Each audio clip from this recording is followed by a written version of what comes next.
Bienvenidos a este estudio inductivo de las cartas de Pablo a los tesalonicenses. Acompañemos al pastor Víctor Manuel Buitrago mientras exploramos estas poderosas enseñanzas para aplicar la palabra a nuestra vida hoy.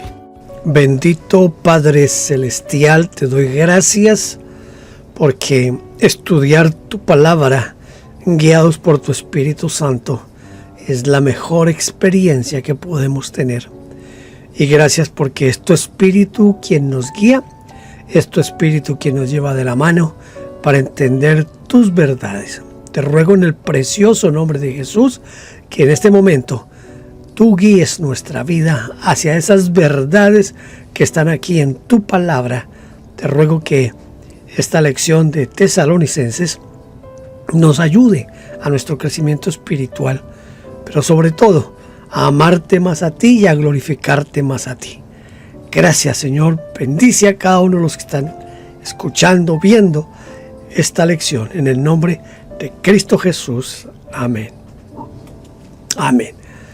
Me alegra que estemos aquí para continuar con nuestro estudio de la carta a los tesalonicenses, el estudio inductivo de Tesalonicenses. Hoy estaremos en la lección número 6 y vamos a tratar de abarcar del capítulo 4, versículo 13 hasta el capítulo 5, versículo 11. Vamos a glorificar al Señor con este estudio.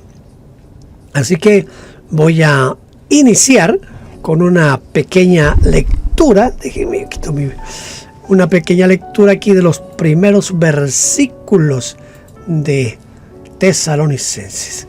Primera a los Tesalonicenses, capítulo 4, versículos 13 y 14. Tampoco queremos, hermanos, que ignoréis acerca de los que duermen, para que no os entristezcáis como los otros que no tienen esperanza, porque si creemos que Jesús murió y resucitó, así también Dios traerá con Jesús a los que durmieron en él. Vamos a entrar en este momento en como en una parte que ha causado un poquito de revuelo dentro de la escatología, la interpretación escatológica de la palabra del Señor. ¿Qué significa dormir en este contexto que estamos nosotros viendo aquí? ¿Qué significa dormir? Aquí se utiliza una palabra que voy a transcribírsela ahí en el griego. Supongo que usted no sabe griego como yo tampoco sé griego. Pero de pronto en algo puede ayudarle a alguien. La palabra es koimomenon, que significa los que durmieron. Esto es para referirse a los muertos. Por eso la Biblia de Jerusalén traduce directamente: hermanos, no queremos que estéis en la ignorancia respecto de los muertos. En el mundo pagano llamaban sueño a la muerte. Jesucristo mismo, cuando encontró muerta a la hija de Jairo, dijo: apartaos, porque la niña no está muerta, sino que duerme.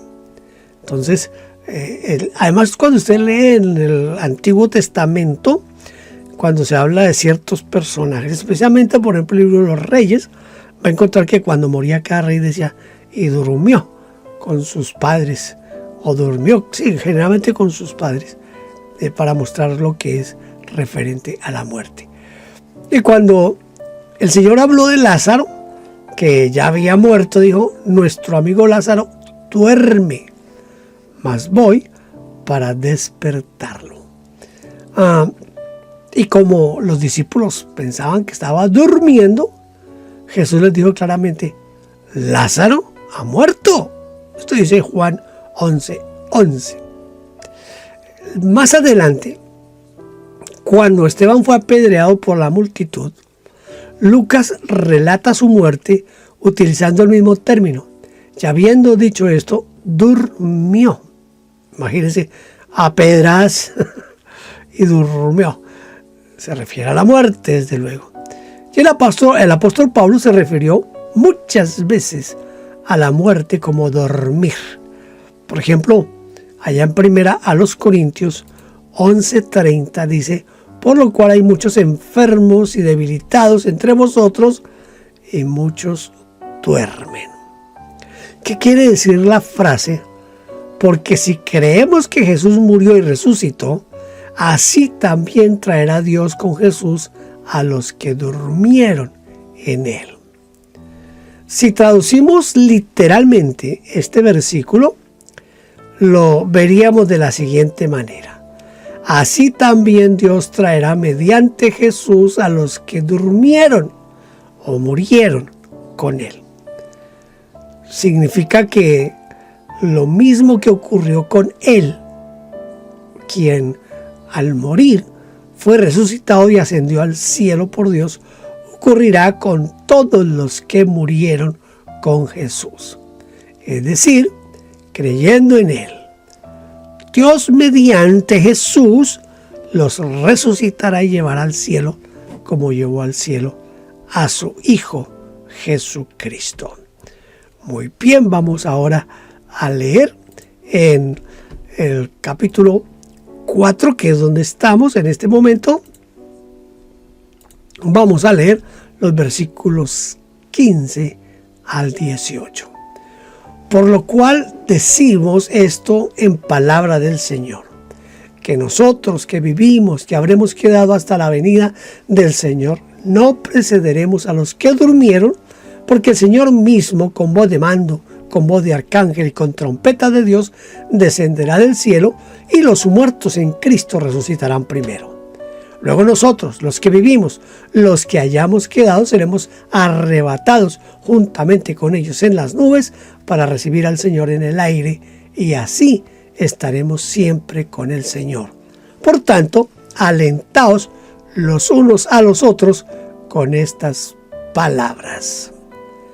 Esto es lo que dice Pablo en este momento. Cuando Jesucristo regrese a la tierra, ¿quiénes serán los primeros en recibirlo? No serán los que están vivos, no, serán los creyentes que han muerto, serán los primeros en recibirlo. Que nosotros que vivimos, que habremos quedado hasta la venida del Señor, no precederemos a los que durmieron. Otras versiones dicen: no adelantaremos a los que hayan muerto, o no llevaremos ventaja, o no nos anticiparemos. Estas son formas de traducir este texto. Ellos resucitarán primero y se elevarán para encontrarse con Jesús, y recién después de ese encuentro nos uniremos nosotros. ¿Qué escucharemos cuando Jesús descienda del cielo? Jesús no regresará en forma silenciosa, sino de una manera estruendosa. Primero, su voz será voz de mando o de mandato, al estilo militar, con una o dos palabras en voz alta o con un grito. Segundo, con voz de arcángel. Arcángel es el jefe de los ángeles. Al parecer, tienen una voz muy fuerte, porque en Apocalipsis 5:2 dice: y vi a un ángel fuerte que pregonaba a gran voz: ¿quién es digno de abrir el libro y desatar los sellos? También en el capítulo 7, versículo de Apocalipsis dice: también vi a otro ángel que subía de donde sale el sol y tenía el sello del Dios vivo, y clamó a gran voz a los 4 ángeles. Tercero, se escuchará el sonido de una trompeta. Dice: con trompeta de Dios. En primera a los Corintios 15, 51 y 52, el apóstol Pablo declara este punto diciendo: he aquí os digo un misterio. No todos dormiremos, pero todos seremos transformados. En un momento, en un abrir y cerrar de ojos a la final trompeta, porque se tocará la final trompeta y los muertos serán resucitados incorruptibles y nosotros seremos transformados. Nosotros seremos transformados. Me había olvidado poner allí mi PowerPoint, pero ahí ya estamos con el PowerPoint. No nos preocupemos por eso, ¿verdad?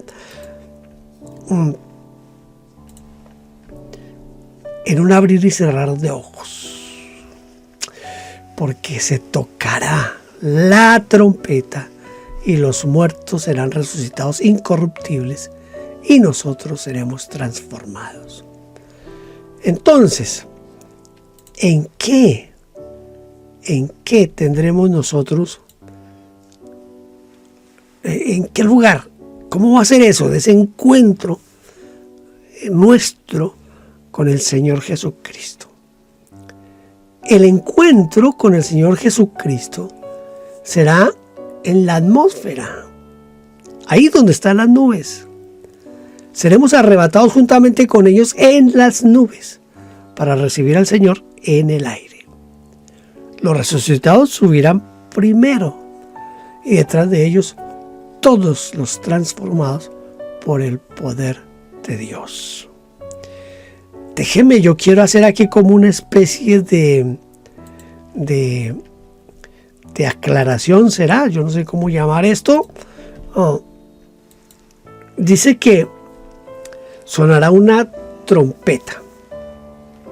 Yo soy un aficionado a la escatología, de hecho he sido profesor de escatología, y cuando he pensado siempre en este momento del arrebatamiento de la iglesia y que se habla de la final trompeta, esa trompeta va a llenar todo el universo, pero no será escuchada sino única y exclusivamente por los que han aceptado a Jesucristo como su Señor y Salvador, tanto de los muertos como de los que estén vivos.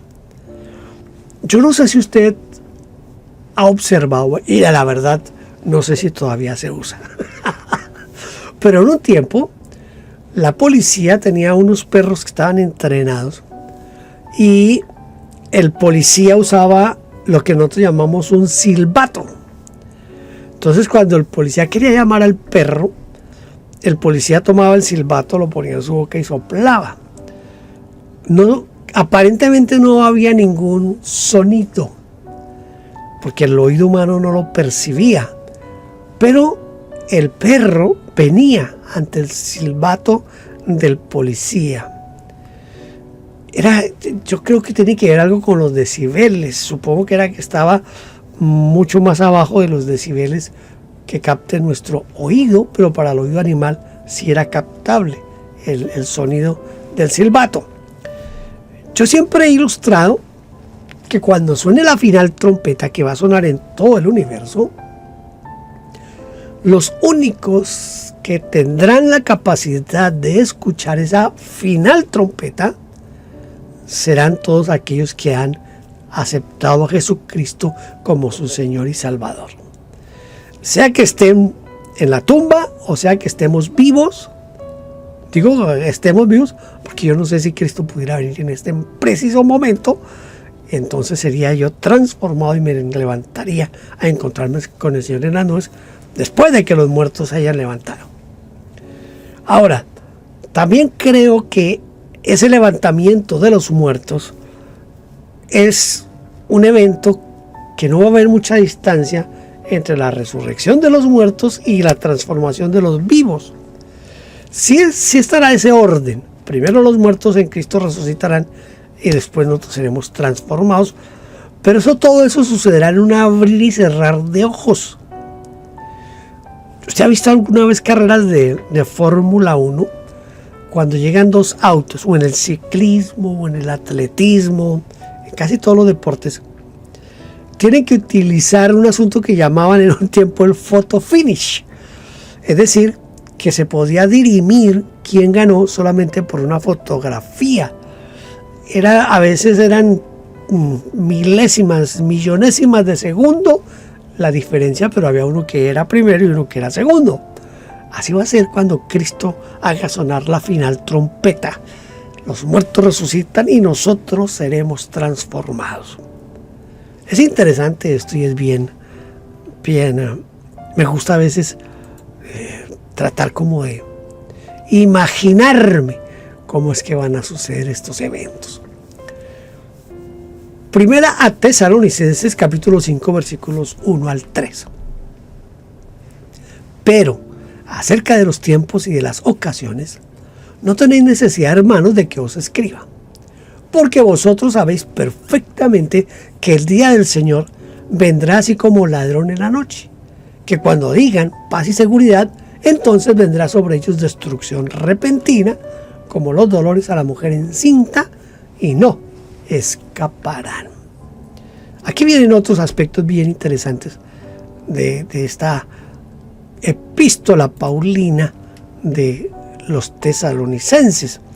Me llama la atención porque a veces nosotros no entendemos ciertas cosas de la Escritura, pero para eso estamos aquí tratando de descifrar ciertas cosas. ¿Qué habrá logrado la humanidad antes de que regrese el Señor Jesucristo? Mire, todas las naciones están buscando dos cosas: paz y seguridad. Es innegable que los conflictos y la inseguridad son los mayores problemas de nuestro tiempo. Cuando estos problemas se resuelvan y digan, por fin tenemos paz y seguridad, al fin podremos vivir tranquilos y confiados, en ese momento vendrá sobre ellos destrucción repentina y no escaparán. Sigue diciendo el apóstol Pablo,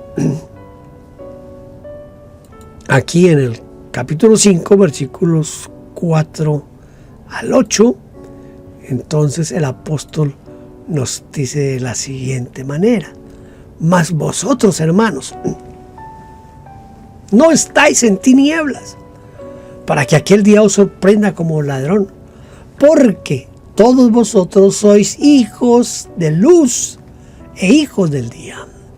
No somos de la noche ni de las tinieblas. Por tanto, no durmamos como los demás, sino velemos y seamos sobrios. Pues los que duermen, de noche duermen, y los que se embriagan, de noche se embriagan. Pero nosotros, que somos del día, seamos sobrios, habiéndonos vestido con la coraza de fe y de amor, y con la esperanza de salvación como yelmo. Como yelmo.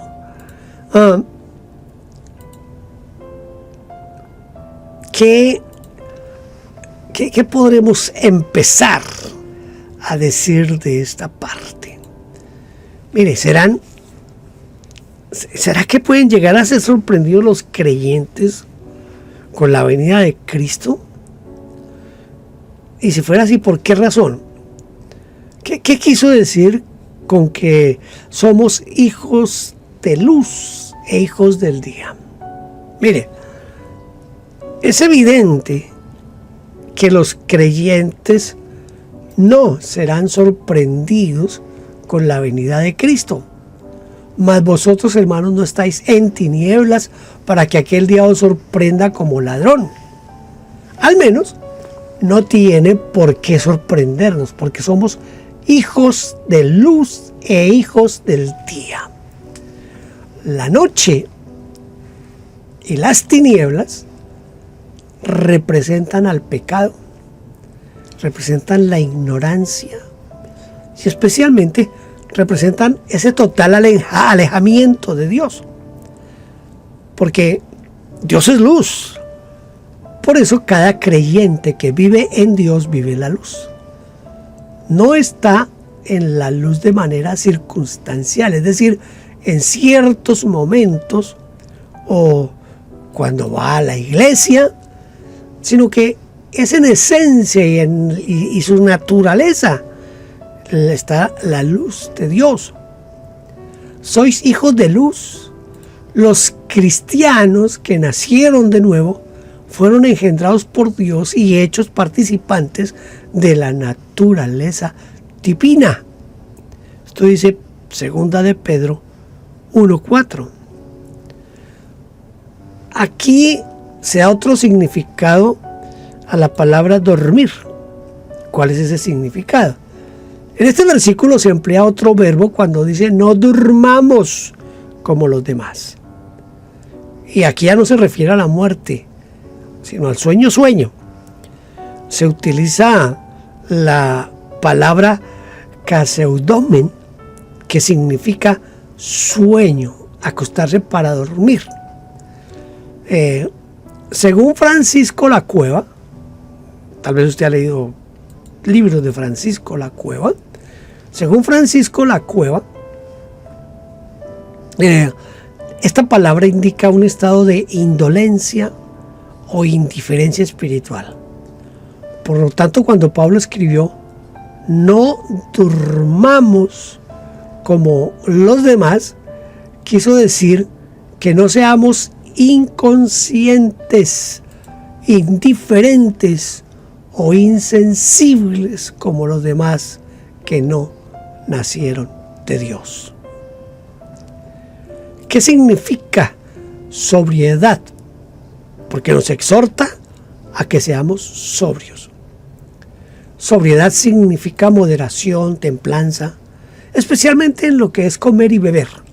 Aquí se hace un llamado no a la abstinencia, sino al dominio propio, es decir, a la moderación para contrastarnos con los demás, con los otros, es decir, los incrédulos, que son de la noche y las tinieblas, y a ellos no les importa nada de lo que sea relacionado a Dios. Pues los que duermen de noche duermen y los que se embriagan de noche se embriagan, dice Pablo. Pablo menciona dos prendas que utilizaban los soldados romanos en aquel tiempo. ¿Cuáles son y qué significan estas dos prendas?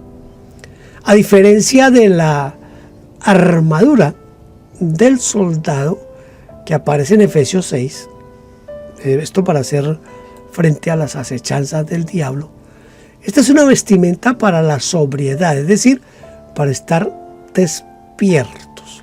Primero, debían vestirse de la coraza de fe y de amor.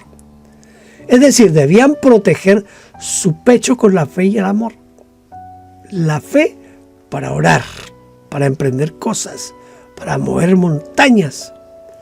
Y el amor para interesarse por los demás y trabajar. Todos los que han perdido la fe y el amor perdieron también las ganas de orar y de servir a Dios. En segundo lugar, para que podamos estar sobrios, para estar sobrios, hace falta la expectativa de la ayuda y la intervención de Dios, que es la esperanza de salvación como yelmo. ¿Qué es el yelmo? El yelmo era como el casco, cubría la cabeza del soldado, indicando de esta manera la importancia de los pensamientos positivos en cuanto a la propia seguridad de la salvación. Muy bien, vamos a leer capítulo 5, versículos 9 al 11. Capítulo 5, versículos 9 al 11. Porque no nos ha puesto Dios para ira, sino para alcanzar salvación por medio de nuestro Señor Jesucristo, quien murió por nosotros, para que ya sea que velemos o que durmamos, vivamos juntamente con Él. Por lo cual, animaos los unos a los otros y edificaos unos a otros, así como lo hacéis. edifiquémonos unos a otros, ayudémonos unos a otros. ¿Qué podría pasar o qué pasará si no estamos velando cuando Jesucristo regrese? Para aquellos que... escuche, esto aquí, yo creo que me va a tocar hacer una pequeña salvedad ahora. Para aquellos que tienen miedo de quedarse en la segunda venida de Jesucristo por no estar velando debidamente, este es uno de los pasajes más tranquilizadores que se han escrito, porque no nos ha puesto Dios para ir, sino para alcanzar salvación por medio de nuestro Señor Jesucristo. No nos ha puesto, escuche, no nos ha puesto.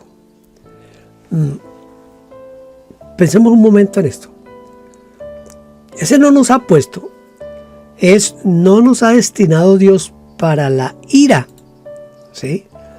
No nos ha destinado Dios para la ira o para la condenación eterna, sino para alcanzar salvación, no importa cómo estemos.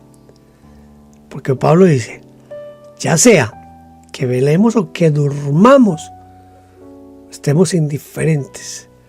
Su propósito es que vivamos juntamente con Él.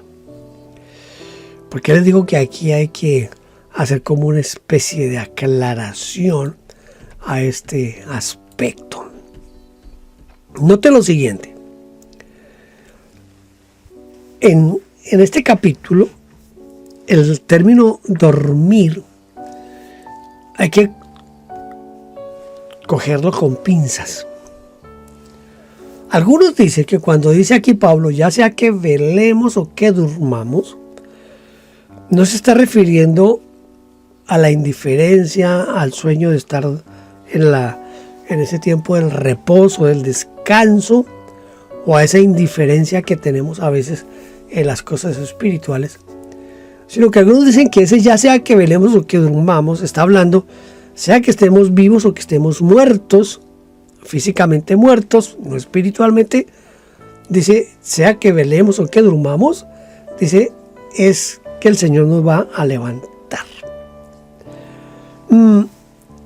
Algunos han tomado, por ejemplo, Mateo 25, la parábola de las 10 vírgenes, para tratar de mostrar que dependiendo de la llenura del Espíritu Santo, es que vamos a ser arrebatados o no vamos a ser arrebatados.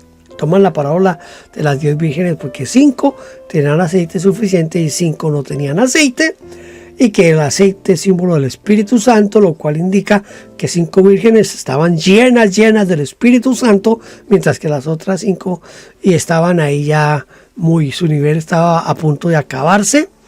Entonces entraron las que estaban llenas del Espíritu, pero las que no estaban llenas, pero sí tenían el Espíritu, pero no estaban llenas, no entraron. Hay dos cosas que hay que examinar con esa parábola de las 10 vírgenes. Número 1, que si yo creo eso, enseño eso y predico eso, yo estoy predicando que la iglesia va a ser raptada a medias, que media iglesia se va a quedar y media iglesia se va a ir. Eso no es posible. El Señor no va a dividir su esposa, su iglesia, en dos. No, Señor. El otro aspecto es el Espíritu Santo no se da por medida. El apóstol dice que no se da por medida. Es decir, que si yo tengo el Espíritu y punto. Que tengo más o que tengo menos, eso es invento de los pentecostales. Yo soy pentecostal. Pero el hecho de que yo sea pentecostal no quiere decir que estoy de acuerdo con todo lo que predican los pentecostales. Entonces, usted tiene el Espíritu y punto. Que tiene más, que tiene menos, no. Lo que yo creo es que en la medida en que yo oro más, leo más la Biblia y dedico más tiempo a Dios, tengo más sensibilidad espiritual. Pero no es que tengo más Espíritu Santo, es que tengo más sensibilidad espiritual. Ahora, pero el Espíritu Santo que yo tengo es el mismo que tienen los grandes apóstoles y profetas modernos, si es que lo tienen, o el hermano de allá del campo que escasamente puede leer la Biblia. Todos tenemos el mismo Espíritu. El Señor no dijo, bueno, a este le doy un espíritu diferente al que le doy a este. No, Señor, a todos nos dio el Espíritu Santo en el momento en que aceptamos a Cristo como nuestro Señor y Salvador. Usted tiene el Espíritu, yo tengo el Espíritu, y no es que tengo más ni que tengo menos, todos tenemos el Espíritu. Entonces, cuando la Biblia habla de llenura del Espíritu, especialmente en los Hechos de los Apóstoles y en Romanos, cuando habla de la llenura del Espíritu, está hablando de esa capacidad que yo tengo de dejarme utilizar por Dios para la gloria de Dios. Pero no es que yo tenga más espíritu que otro, no, Señor. Bueno, aclarado este aspecto, yo creo que la mejor interpretación a este momento, ya sea que velemos o que durmamos, se refiere más que nada a si estamos vivos o ya estamos descansando en la tumba.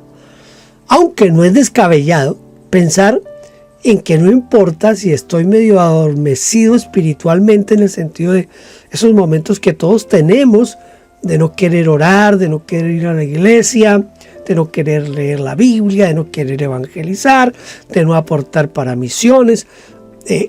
Todos tenemos eso, todos pasamos en algún momento de nuestra vida por eso. Y estar en esa situación no implica que hemos perdido la salvación o que hemos perdido al Espíritu Santo. Entonces se pueden dar las dos interpretaciones aquí del sea que velemos o sea que durmamos. Cualquiera de las dos, desde mi perspectiva, es válida. Es válida. Hay que tener cuidado con la indiferencia, porque cuando uno lee en Hebreos, encuentra que hay un peligro en aquello de la indiferencia espiritual. Así que hay que tener un poquito de cuidado con ese aspecto. Muy bien, vamos a continuar aquí. Ya hice la aclaración que yo creí necesario aplicar este principio de interpretación aquí. Y vamos aquí en qué pasará. Entonces Pablo les da dos consejos a los hermanos tesalonicenses. ¿Cuáles son esos dos consejos? El primer consejo es que debían animarse unos a otros. Anímense. No hace falta animar a los que están entusiasmados, sino a los que no tienen ganas de nada. Puede ocurrir que uno esté motivado y debe motivar al que no lo está. Pero también puede ocurrir que se junten dos personas desalentadas. Aún en estos casos deberían animarse el uno al otro. La palabra griega que se emplea aquí permite traducir el versículo también de esta manera. Así que infúndanse ánimos los unos a los otros. Segundo lugar, es que debían también contribuir al desarrollo o al crecimiento personal los unos de los otros. El oikodomeite, a mí me enseñaron que se dice ikodomeite, significa edificación, fortalecimiento, desarrollo, destrucción, reconstrucción, restauración mutua. Algunas iglesias han crecido y han divulgado la opinión de que esta doble tarea de animar y edificar a los creyentes era una tarea puramente pastoral, pero este solo versículo echa por tierra ese concepto. Pablo no se dirige a los pastores, sino a los mismos miembros, y la tarea es de todos, unos a otros, dice Pablo. Tenemos que animarnos unos a otros. Eso es bien importante. Muy bien, hemos llegado a un momento que me gusta, porque es el momento de memorizar la palabra de Dios. Vamos a tratar de memorizar Primera a Tesalonicenses capítulo 4 versículos 16 y 17. Vamos a hacerlo en la Nueva Traducción Viviente. Pues el Señor mismo descenderá del cielo con un grito de mando, con voz de arcángel y con el llamado de trompeta de Dios. Primero los creyentes que hayan muerto se levantarán de sus tumbas. Luego, junto con ellos, nosotros, los que aún sigamos vivos sobre la tierra, seremos arrebatados en las nubes para encontrarnos con el Señor en el aire. Entonces, estaremos con el Señor para siempre. ¿Ah? Me gusta como lo dice la Nueva Traducción Viviente. Seguramente si usted ha leído Tesalonicenses, posiblemente esté más acostumbrado al texto de Reina Valera del 60. Pero esta está muy buena, muy fácil de entender y de memorizar. Pues el Señor mismo descenderá del cielo con un grito de mando, con voz de arcángel y con el llamado de trompeta de Dios. Primero los creyentes que hayan muerto se levantarán de sus tumbas. Luego, junto con ellos, nosotros, los que aún sigamos vivos sobre la tierra, seremos arrebatados en las nubes para encontrarnos con el Señor en el aire. Entonces, estaremos con el Señor para siempre. Estaremos con el Señor para siempre. Muy bien, hemos llegado al final de nuestra lección número 6 de Tesalonicenses Inductivo. Espero que nos podamos ver en la lección número 7. Si usted tiene inquietudes, tiene dudas, no tenga duda en escribirme ahí en la caja de comentarios. Escriba, critíqueme, eche abajo lo que yo enseño con argumentos bíblicos, desde luego. Si usted no está de acuerdo, hágalo, siéntase libre. Dialogando es que nos entendemos. Dios le bendiga. Gracias por vernos. Déjenos su huella suscribiéndose y comentando. No olvide tocar la campanita y compartir. Dios le bendiga.